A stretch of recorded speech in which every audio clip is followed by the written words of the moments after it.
우리 다 같이 한 마음으로 요한복음 2장 1절의 말씀 같이 합독해 보도록 합니다. 사흘째 되던 날 갈릴리 가나에 혼례가 있어 예수님의 어머니도 거기 계시고. 아멘. 오늘 본문의 말씀을 보니 갈릴리 가나에 큰 웃음소리가 납니다. 잔치가 벌어졌습니다. 바로 혼례의식이 시작이 된 것입니다. 그 혼례의식에 예수님과 그의 제자들도 초청을 받았습니다. 2절 말씀에 보니 예수님과 그의 제자들도 혼례에 청함을 받았더라. 예수님께서는 이렇게 축복의 자리에 항상 함께 하십니다. 우리가 행복해하고 우리가 기뻐하고 우리가 너무 좋아하면 예수님께서도 너무 좋아하십니다. 그렇게 좋아? 네, 너무 좋아요. 그렇게 행복해? 너무 행복해요. 예수는 우리 행복을 너무 기뻐하십니다. 마르틴 루터의 말을 인용하고 싶습니다. 우리를 사랑하신 하나님은 우리가 먹고 마시고 유쾌하게 지내기를 바라신다. 그리고 풍성함이 있는 그곳이 더욱 풍성해지고 웃음이 넘치는 그곳에 더욱 웃음이 넘치도록 도와주십니다.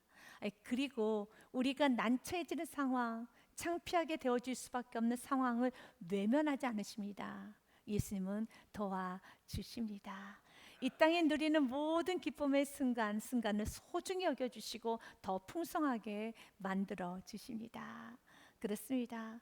예수님은 우리의 삶을 더 풍성하게 만들어 주시고 우리의 부족함을 채워주시고 우리의 연약함도 채워주시고 우리의 엉클어졌던 모든 문제를 아주 멋지고 근사하게 잘 해결해 주십니다.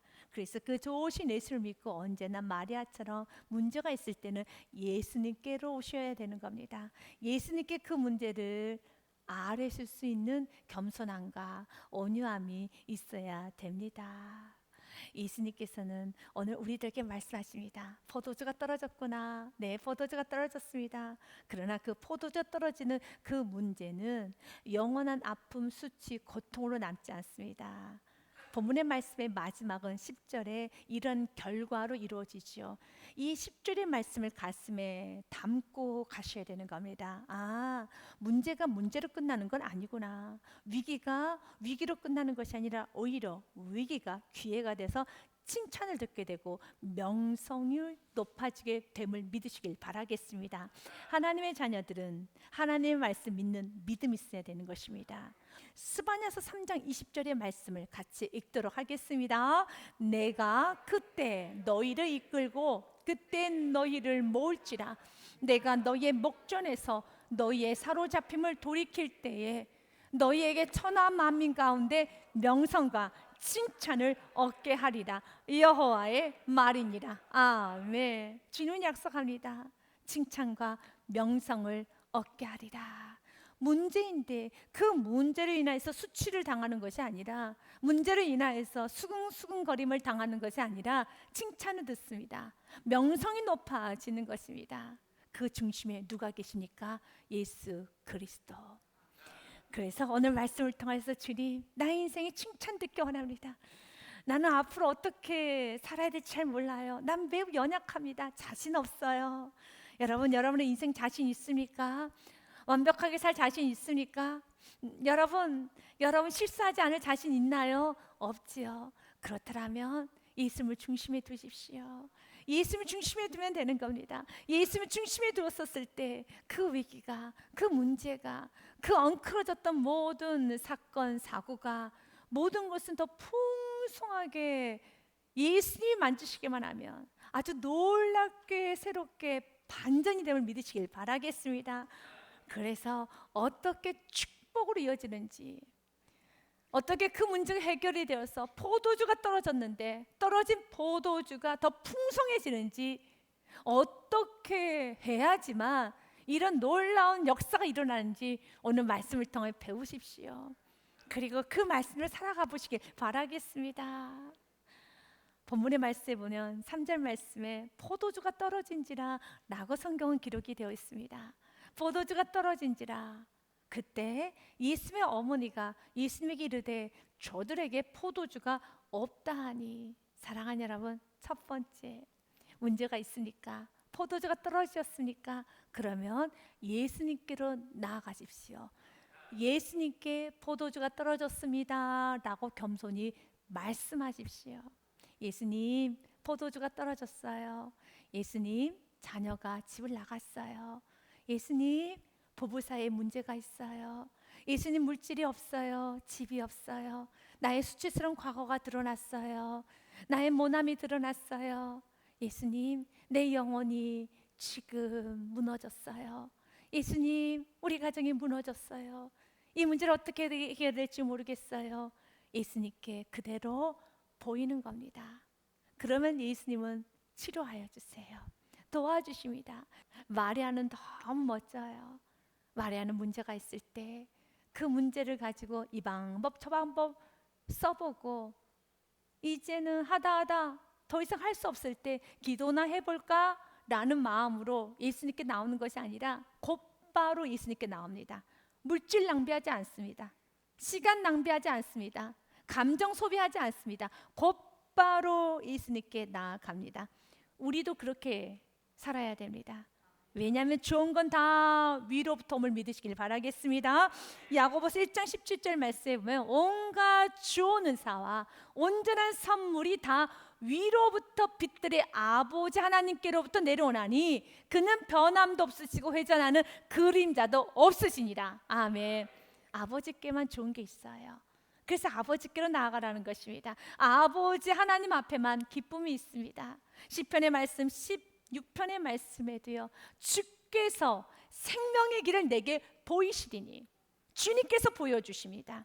생명을 찾고 싶습니까? 길을 찾고 싶습니까? 회복을 받고 싶습니까? 주께서 생명의 길을 내게 보이시리니 주의 앞에는 충만한 기쁨이 있고 주의 오른쪽에는 영원한 즐거움이 있나이다. 예수님께 나오셔야 됩니다. 마리아는 다른 곳으로 가지 않습니다. 곧바로 예수께 나아가서 예수님, 포도주가 떨어졌어요. 예수님, 이런 문제가 있어요. 예수님, 나에게 이런 슬픔과 이런 부족함이 있어요. 예수님께 아뢰입니다. 예수님께 아뢰다면 두 번째로는 이제 그분이 마음껏 명령하실 수 있도록 우리의 마음을 다시 다잡아야 되는 겁니다. 리셋을 하셔야 된다는 겁니다. 거칠어졌던 마음, 내가 주인 되었다 살았던 삶, 또한 내가 주인 되어서 나의 생각대로 말하고 행동하고 결정하고 선택하고 내가 앞서면서 천방지축으로 살았던 삶이라면, 조금은 방정스럽게 살았던 삶이라면 이제 다소곳하게 마리아처럼 주님 말씀하여 주옵소서, 이제 내가 듣겠나이다 라는 그러한 심령이 되셔야 하는 겁니다. 주님께서는 우리가 예수님을 왕으로 모시는 심령이 될 때 그분은 명령하십니다. 그분께서는 우리가 준비되어 있지 아니하면 명령하지 않으십니다.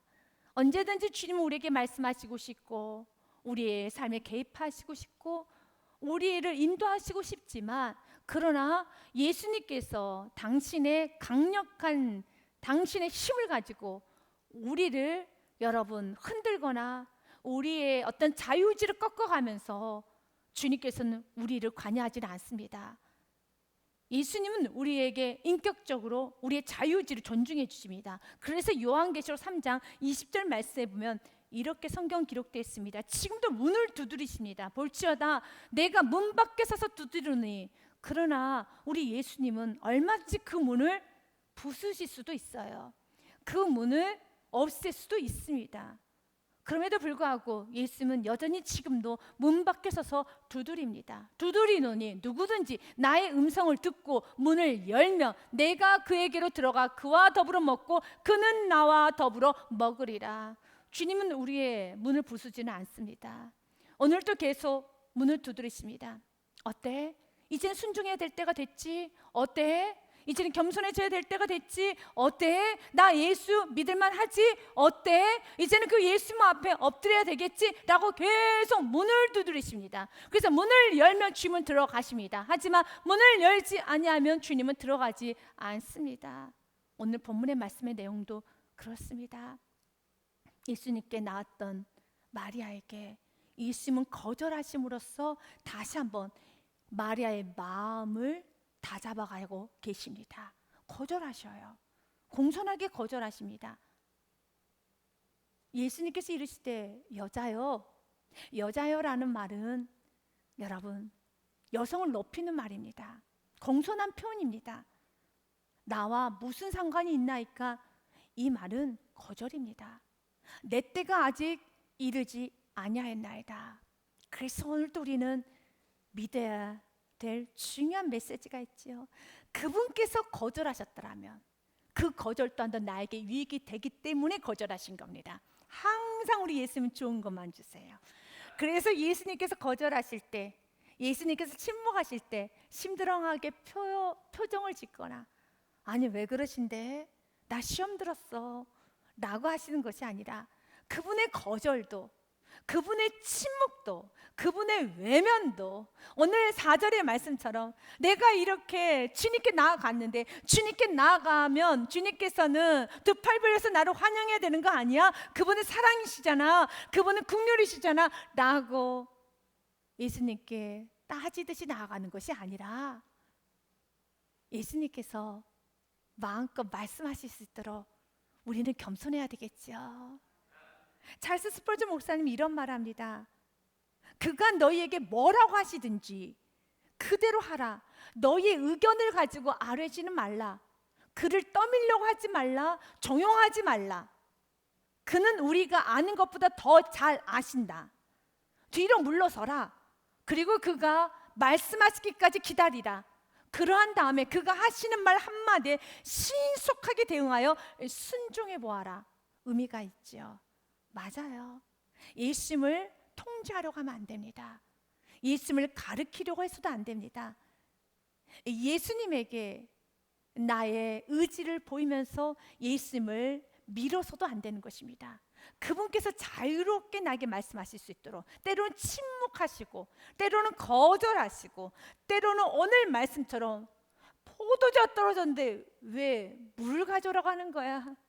포도주가 떨어졌는데 왜 아기까지 물을 채우라고 하시는 거야? 라고 나의 이성과 경험과 나의 감정과 모든 것과 맞지 않아도 그분의 말씀에 순종할 수 있는, 우리가 예수님이 완전하심 믿고 있다면, 그분의 전능하심 믿고 있다면, 그분의 무궁무진하심 믿고 있다면, 그분의 완벽하심 믿고 있다면 언제나 그분의 수천 수만 가지의 그 완전하신 계획 앞에 주여 나는 먼지일 뿐입니다 라는 그 고백을 할 수 있더라면, 예수님께서 마음껏 말씀하실 수 있도록 우리의 마음을 겸손하게 낮춰야 되겠습니다. 예수님은 거절하십니다. 예수님의 거절에 우리는 5절의 마리아처럼 반응하면 되는 겁니다. 예수님이 거절하셔도, 예수님이 침묵하시고, 예수님께서 외면하셔도 우리는 5절의 말씀대로만 가면 되는 겁니다. 이것이 우리의 자세, 우리가 올 한 해 살아가야 될 태도인 것입니다. 5절의 말씀 같이 읽겠습니다. 그의 어머니가 하인들에게 이르시되 너희에게 무슨 말씀을 하시든지 그대로 하라 하니라. 아멘. 이렇게 살아야 되는 겁니다. 주님, 어떠한 말씀이든지 나는 따르겠습니다. 내가 이해가 되는 말씀만 따르는 것이 아니라, 어떤 이렇게 말씀해 주세요라고 내가 가르치는 것이 아니라, 어떤 말씀하시든지 너에게 whatever he tells you, 어떤 말씀을 하시든지 너는 그대로 하라. 아멘. 맞습니다. 이렇게 시작이 될 때 기적은 일어납니다. 5절의 말씀을 조금 더 구체적으로 우리가 좀 들여다보면 이것은 논리적으로 맞지는 않습니다. 하인들은 예수님의 말을 들어야 될 필요는 없어요. 여기서 나는 하인은 신랑 신부의 하인일 것이고 혼주의 하인일 것입니다. 예수님은 손님일 뿐입니다. 초청받아서 온 손님인 것입니다. 그래서 손님의 말을 하인이 들어야 될 필요는 없지요. 그럼에도 불구하고 오늘 이렇게 말합니다. 이제 주인이 바뀌었어. 하인들아, 너희들은 진짜 주인이신 예수님의 말을 잘 들어라. 이 말인데 이것은 상당히 논리적으로 맞지는 않습니다. 하지만 이 말씀을 주님 우리에게 이렇게 말합니다. 다시 반문해서 말씀하십니다. 포도주가 떨어졌으면 주인에게 가서 물어야 되겠습니까? 손님에게 가서 물어야 되겠습니까? 여러분, 상점에서 물건이 떨어졌습니다. 그러면 누구에게 갑니까? 손님은 주인에게 가서 물건이 떨어졌습니다, 채워 놓으셔야 되겠습니다 라고 말을 하지, 여러분 손님이 가서 물건 떨어졌어요 라고 하면 되겠습니까? 아니죠. 이 포도주를 책임져야 되는 사람은 신랑 신부 혼주입니다. 예수님 손님으로 오셨기 때문에 그냥 드시면 되는 겁니다. 하지만 예수님께 포도주가 떨어졌다고 말씀을 했다라면 이제 그분의 명령을 따라야 될 책임도 있다는 겁니다. 다시 말해서 우리 삶도 동일합니다. 우리가 주님께 부족함을 아뢰고 연약함을 아뢰면서 주님 도와주세요, 가정을 책임져 주세요, 내 인생을 살려주세요, 이런저런 기도라는 걸 하고 난다면, 기도를 해서 주님께 아뢰다면, 이제는 우리는 기도를 하는 우리라면 그분의 명령을 따라야 될 책임이 있다는 거예요. 아이는 예수님의 명령을 따라야 될 이유가 없어요. 하지만 지금 주인도 그 포도주의 문제를 해결하지 못합니다. 그 누구도 포도주의 문제를 해결하지 못했습니다. 예수님께 그 문제를 아뢰다라면 이제는 모든 세팅은 다 바뀌어야 되는 겁니다. 여러분 인생을 책임져 사실 거면 책임져 살면 되는 겁니다. 그러나 여러분의 인생을 여러분들이 사시지 못하시겠다고 고백을 하고, 예배로 고백을 하고, 기도로 고백을 하고, 찬양을 고백했다면 이제 모든 세팅은 다 바뀌어야 되는 겁니다. 그래서 오늘 말씀에 주님 우리에게 말하는 것입니다. 너희가 나에게 기도를 해서 아뢰더라면, 너희가 나를 찾았다라면, 나에게 부르짖어 기도했다라면, 나에게 도움을 청했다라면 이제는 주인의 명령에 들어야 되는 겁니다. 이 결혼식의 주인공은 예수 그리스도, 그분의 명령을 들어라. 동일하게 주님께서 말씀하십니다. 우리가 주님께 기도하였다면, 나의 인생을 맡겼다면 이제 주인이 바뀌었으니 그분의 명령을 들으셔야 됩니다. 그분께서 어떤 말씀을 하시든지 5절의 심령으로 가셔야 됩니다. 그분께서 어떤 말씀을 하시든지 너희는 그대로 하라. 아멘. 그대로 하셔야 되는 겁니다.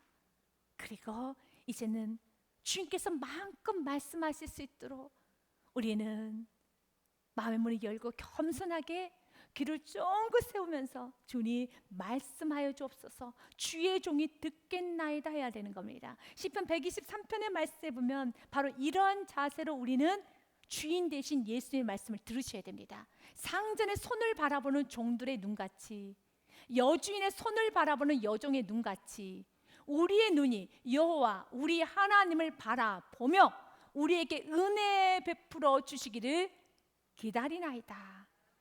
이 심령으로 나아가야 되는 것입니다. 주님 말씀하여 주옵소서. 왜냐하면 순종하고 싶다고 해서 순종이 되는 게 아니에요. 순종을 하려면 순종할 말씀이 있어야 되는 겁니다. 순종의 전제는 명령입니다. 명령이 떨어져야지만 순종을 하는 것이지, 내가 아무리 순종하고 싶어도 도대체 뭘 순종해야 되는 거야? 내가 도대체 무엇을 순종해야 되는 것이야? 모르면 순종을 못하는 거예요. 이것 좀 답답할 일이 없습니다. 그렇기 때문에 여러분, 말라기서 아모스 말씀에 보면 8장에 최고의 축복은 주님께서 명령하시는 명령이 많은 것이 축복이에요. 빛이 있으라 하시면 명령이 되면은 빛이 있는 겁니다. 순종이 좋다는 걸 알죠. 그런데 주님께서 침묵하시면 순종할 것이 없어요. 지금 여러분의 삶 가운데 주님께서 순종을 많이 요구하십니까? 명령하신 게 많습니까? 기도해라, 찬송해라, 감사해라, 기뻐해라, 헌신해라, 전도해라, 예배하여라, 성실하여라. 너무너무 관여가 많고 명령이 많으십니까? 여러분, 축복이에요. 아모스 8장 11절 말씀에 보면 이렇게 되어 있습니다. 주 여호와의 말씀이라. 보라, 날이 이를지라 내가 기근을 땅에 보내리니 양식이 없어 주림이 아니며 물이 없어 가람도 아니요 여호와의 말씀을 듣지 못한 기갈이라. 주님께서 말씀을 안 하면 순종할 것도 없어요. 오늘 본문의 말씀에 주님께서 명령이란 걸 합니다. 물을 아귀까지 채우라, 물을 갖다 주어라, 이렇게 명령을 하였기 때문에 우리는 순종할 거리가 있는 겁니다. 주님이 침묵하시면 순종할 것도 없어요. 여러분의 삶 가운데 주님께서 마음껏 명령하실 수 있는 건 축복이에요. 여러분에게 주님께서 많은 명령이 있다라는 것, 순종할 거리가 많다는 건 축복 중에 축복입니다. 왜냐하면 그 모든 물은, 그 모든 명령했던, 나에게 순종을 요구했던 그 모든 명령, 지침, 오더라고 하죠. 그 명령은 모두 다 포도주가 되는 거예요. 물이 변할 포도주가 되는 것이지, 여러분, 내가 순종했던 주님께서 명령하셨잖아요. 그 명령한 모든 것은 다 포도주가 되는 겁니다. 그렇기 때문에 우리는 사모해야 돼요. 주님, 더 많이 명령해 주세요. 빛이 있으라신 빛이 있었고, 주님께서 명령하시는 것마다 모든 것 다 변화되는 겁니다. 오늘 7절과 8절 말씀에 보면 예수님께서 그들에게 이르시되 항아리 물을 채우라 하신즉 아귀까지 채우니 이제는 떠서 연회장에 갖다 주어라 하심에 갖다 주었더니 그 결과가 무엇입니까? 9절이죠. 연회장은 물로 된 포도주를 맛보게 되는 것입니다. 주님께서 명령을 하십니다. 물을 아귀까지 채우라. 물하고 포도주하고는 전혀 상관이 없어요. 주님은 이번 한 주간도 우리가 물을 아귀까지 채우는 그런 삶을 살고 합니다. 그럴 때 전혀 상관이 없는, 물이 어떻게 포도주와 상관이 있습니까? 전혀 상관이 없죠. 하지만 그 물을 예수님께서 지목하신 물이라면, 예수님께서 콕 집어서 물을 갖다 채우려고 했다면 그 물은 포도주가 됩니다. 여러분, 시인, 낭만파 시인 중에 고든 바이런이라는 시인이 계십니다. 멋진 시를 많이 지어냈지요. 그가 옥스퍼드 대학에서 이젠 공부를 하는 과정에 있어서 시험을 보게 됩니다. 그 시험의 내용은 이런 내용입니다. 물을 포도주로 바꾼 예수님의 기적에 대하여 논하라 라는 것이었어요. 그래서 그도 고민을 하고 생각하고 있죠. 그런데 한 줄도 적지 않고 가만히 있습니다. 너무 답답한 나머지 교수님이 찾아와서 학생, 한 줄이라도 적게나, 한 줄도 안 적으면 어떻게 되겠나, 뭐라도 적어야지 라고 말합니다. 그랬더니 그 바이런이 한 줄을 적고 나갑니다. 그런데 그 답안지가 지금까지도 최고의 답안지, 맞다, 완벽한 만점 중에 만점이라는 아주 좋은 칭찬을 받게 됐죠. 그가 이렇게 쓰고 나갑니다. 물이 그 주인을 만나니 얼굴을 붉히더라. 멋지죠? 주인을 만나면 얼굴이 붉어져야죠. 주인을 만나면 꺾어줘야죠. 주인을 만나면 다소곳해져야죠. 주인을 만나면 발그스러져야죠. 우리의 시간의 주인을 만나면 시간이 굉장히 성실해지고, 여러분, 깨끗해져야 돼요. 우리의 몸이 주인을 만나면 우리의 몸이 거룩해져야 돼요. 우리 물질이 주인을 만나면 우리 물질이 규모 있게 깨끗해져야 되고, 우리의 생각이 주인을 만나면, 우리의 삶이 주인을 만나면 아름다워져야 돼요. 저는 스펄전 목사님의 글로 여러분에게 도전을 하고자 합니다. 내가 진짜 부흥을 원하고 있는가? 회복을 원하고 있는가? 나는 가짜는 아닌가? 한번 돌아보시길 바라겠습니다. 그대가 올해 아무것도 하지 않음으로 말미암아 그대의 출석교회에 얼마나 많은 이들이 등록을 하였나요?